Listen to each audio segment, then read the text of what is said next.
Hello friends, स्वागत है आप सभी का P3 एजुकेशन में। और दोस्तों, आज हम प्रॉफिट एंड लॉस की सेकंड क्लास लेके आए हैं। अगर आपने इसका पहला पार्ट नहीं देखा है तो उसे आप प्लेलिस्ट में जाके देख सकते हैं। और दोस्तों, आज मैं आपके लिए कुछ इंपॉर्टेंट क्वेश्चन लेके आया हूं जो एग्जाम में पूछे गए हैं और जिन्हें हम सॉल्व करेंगे कुछ मज़ेदार ट्रिक से। तो आप वीडियो को बिल्कुल भी स्किप मत कीजिए और पूरा वीडियो वॉच कीजिए। तो चलिए शुरू करते हैं आज की क्लास। तो दोस्तों, आज का पहला क्वेश्चन है, एक दुकानदार अंकित मूल्य पर 10% की छूट देता है। 8% लाभ कमाने के लिए अंकित मूल्य क्रय मूल्य से कितना प्रतिशत अधिक रखना होगा। ठीक है, तो दोस्तों ये क्वेश्चन अक्सर एग्जाम में पूछा जाता है। तो इसे सॉल्व करने के लिए हमने यहाँ पे लिखना है सबसे पहले कि छूट यानी कि जितने यहाँ पे डिस्काउंट दिया गया है प्लस जितना उसने प्रॉफिट यहाँ पे लेना है। ठीक है, यानी कि discount percent plus profit percent को ऐड करना है।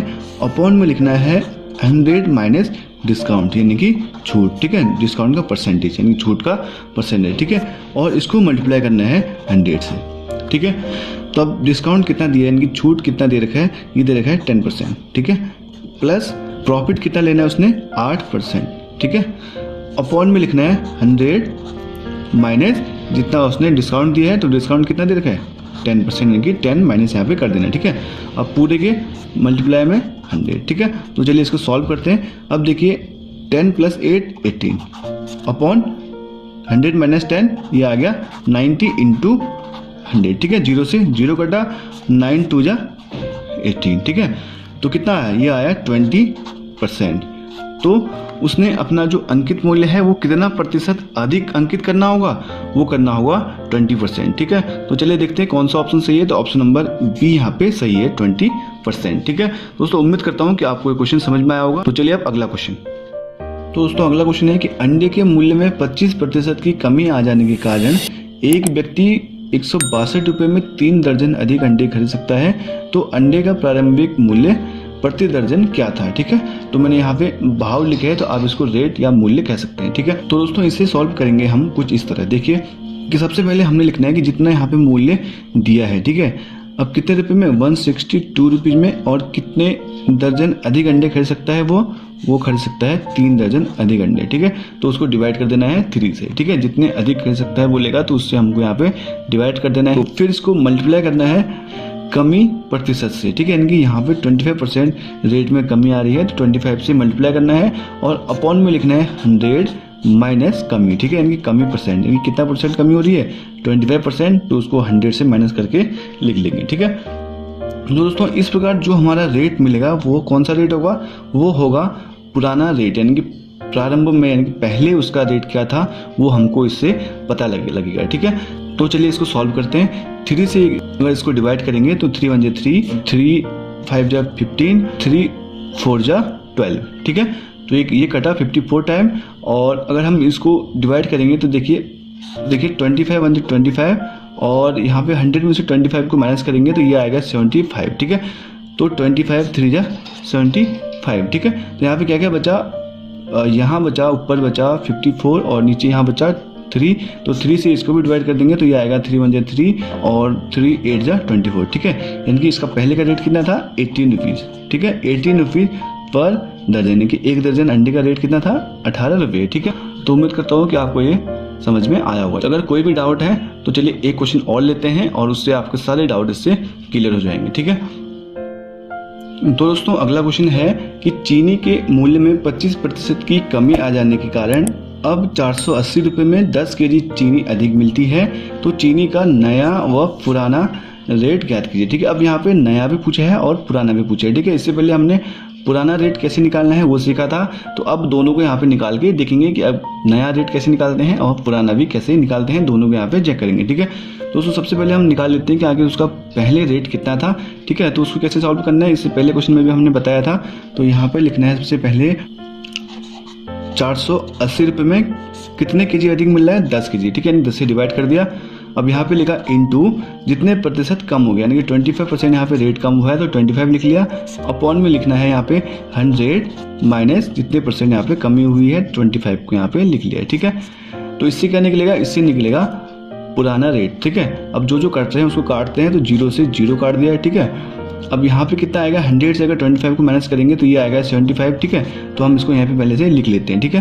तो ये कितना आएगा, 25 1 जा 25 और 25 3 जा 75, ठीक है। तो अगर हम 3 से इसको डिवाइड करेंगे तो कितना आएगा, 3 1 जा 3, 3 6 जा 18, ठीक है।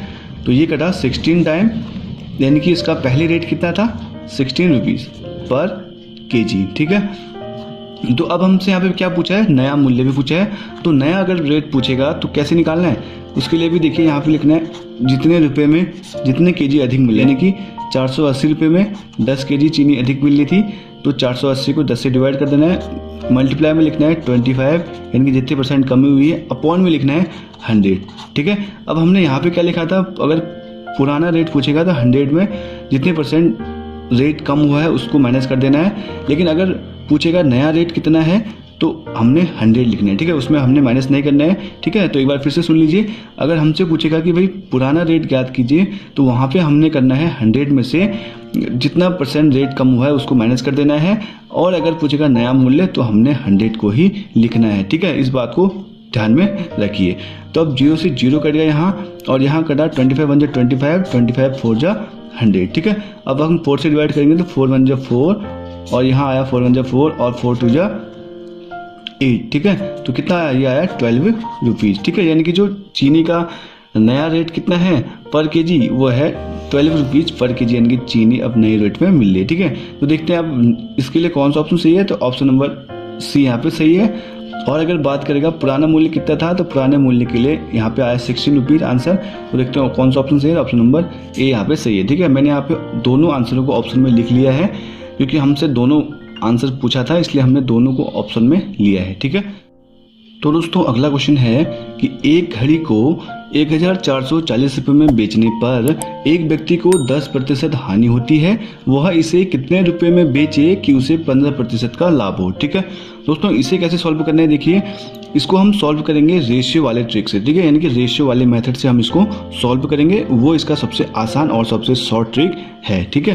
तो दोस्तों देखिए यहाँ पे क्या लिखा है कि 10% हानि, यानी कि 100 में से हानि को हमने माइनस कर देना है, ठीक है, यानी कि लॉस हुआ है तो लॉस को हमने यहाँ पे माइनस कर देना है, और लॉस वहाँ पे कितना हुआ है 10%, ठीक है। डिवाइड करना है कितने रुपए मिल रहे इसको, 140, यानी कि उसको 1440 रुपये में बेचने पर कितने परसेंट की हानि हो रही है, 10% की हानि हो रही है, ठीक है। और यही रेशियो आगे भी चलेगा। अब तो हमको ये पूछ रहा है कि भाई कितने रुपए में बेचे, यहाँ पे रुपये की जगह लिख देंगे एक्स, कि उसे 15% का प्रॉफिट, यानी कि 100 में प्रॉफिट को हमने क्या कर देना है, ऐड कर देना है, ठीक है। तो ये कितना आया, ये आया 100 माइनस 10, ये आया 90, अपॉन में है 1440, यानी कि 1440 इक्वल टू 100 में 15 को माइनस करेंगे तो 115 अपॉन में है x, ठीक है। अब देखते हैं 0 से 0 यहाँ पे कट गया, 9 1 जा 9, और यहाँ हुआ 9 1 जा 9, और 9 6 जा 54, ठीक है। अब यहाँ पे हमने निकालना है x को यहाँ मल्टीप्लाई कर देंगे और 16 को यहाँ मल्टीप्लाई, ठीक है। ये x इक्वल टू आएगा 16 इंटू 115, यानी कि 115, ठीक है। तो x इक्वल टू होगा, इन दोनों को मल्टीप्लाई करके लिख लेंगे तो ये कितना आएगा, ये आएगा 2840 रुपीज़, ठीक है। तो देखते हैं कौन सा ऑप्शन सही है, तो ऑप्शन नंबर ए यहाँ पे सही है, 2840, यानी कि उसको 15% लाभ कमाने के लिए 2840 रुपये में बेचना होगा, ठीक है। तो चलिए अब अगला क्वेश्चन। तो दोस्तों अगला क्वेश्चन यहाँ पे है कि यदि 12 वस्तुओं का क्रय मूल्य 9 वस्तुओं के विक्रय मूल्य के बराबर हो तो लाभ प्रतिशत ज्ञात कीजिए, ठीक है। तो यहाँ पे क्वेश्चन में दिया है 12 वस्तुओं का क्रय मूल्य, यानी कि कॉस्ट प्राइस किसके बराबर है, 9 वस्तुओं के सेलिंग प्राइस के बराबर है, ठीक है। दोस्तों यहाँ पे हम लिखेंगे cost price upon selling price, कितना आएगा, सेलिंग प्राइस यहाँ पे मल्टीप्लाई में है, इसको डिवाइड भी लाएंगे, ठीक है। तो यहाँ पे 9 है, 9 को यहाँ लिख लीजिए, और 12 यहाँ मल्टीप्लाई में है, इसको यहाँ लीजिए डिवाइड में, ठीक है। तो इससे हमें क्या पता चला कि कॉस्ट प्राइस कितना निकला है, 9 रुपये, और सेलिंग प्राइस निकला 12 रुपये, ठीक है। तो यहाँ पे हमको क्या हो रहा होगा, हमको हो रहा होगा प्रॉफिट, क्यों, क्योंकि सेलिंग प्राइस ज़्यादा है और कॉस्ट प्राइस कम है, ठीक है। अब हम सेलिंग प्राइस से कॉस्ट प्राइस को माइनस कर देंगे तो इससे हमारा निकल जाएगा प्रॉफिट, ठीक है। तो प्रॉफिट कितना निकला, 12 माइनस 9, ठीक है। तो कितना निकला, 3 निकला, ठीक है। अब हमको पूछा क्या है कि भाई प्रॉफिट परसेंट, यानी कि लाभ प्रतिशत ज्ञात कीजिए। तो प्रॉफिट परसेंट इक्वल टू होता है प्रॉफिट अपॉन CP इंटू 100, ठीक है। तो प्रॉफिट परसेंट यहाँ पे निकाल लेंगे तो प्रॉफिट कितना दे रखा है, ये दे रखा है 3 और अपॉन में फर्स्ट प्राइस या क्रय मूल्य इक्वल टू होगा 9 इंटू 100। ठीक है, तो 3 से 9 कटा, 3 3 9 और 3 से 100 को काटेंगे तो कितने पर कटेगा, ये कटेगा 33 1/3।